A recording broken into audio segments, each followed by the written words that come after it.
Sebuah bangunan Baledangin milik warga di Banjar Karangsuwung Kaje, Desa Peninjauan Tembuku hangus dilalap si jago merah.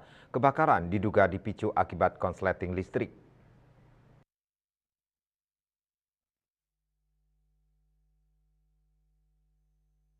Peristiwa kebakaran terjadi Senin 8 Juli 2024 dini hari sekitar pukul 2.25 WITA.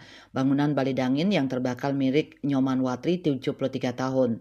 Kabidamkar BPBD dan Damkar Kabupaten Bangli, Idewo Gede Wirawan mengatakan setelah mendapat laporan kejadian itu dirinya bersama 7 personilnya turun ke lokasi untuk membantu pemadaman api. Dengan mengerahkan 2 armada damkar, api akhirnya berhasil dipadamkan 1 jam kemudian. Dikatakan bangunan Baledangin yang terbakar berukuran 4 kali 6 meter. Tidak ada korban jiwa dalam kejadian itu.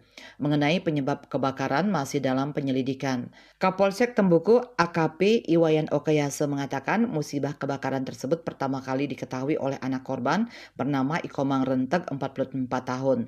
Api dilihat pertama kali dari dalam ruangan yang berisi barang mudah terbakar berupa daun ental, bahan upakara. Upaya pemadaman sempat dilakukan keluarga korban dengan peralatan seadanya sebelum kemudian meminta bantuan Damkar Bangli. Kebakaran diperkirakan terjadi akibat konsleting listrik. Atas kejadian tersebut, korban mengalami kerugian sekitar 100 juta rupiah. Dayu Swasrina Bali Pos melaporkan.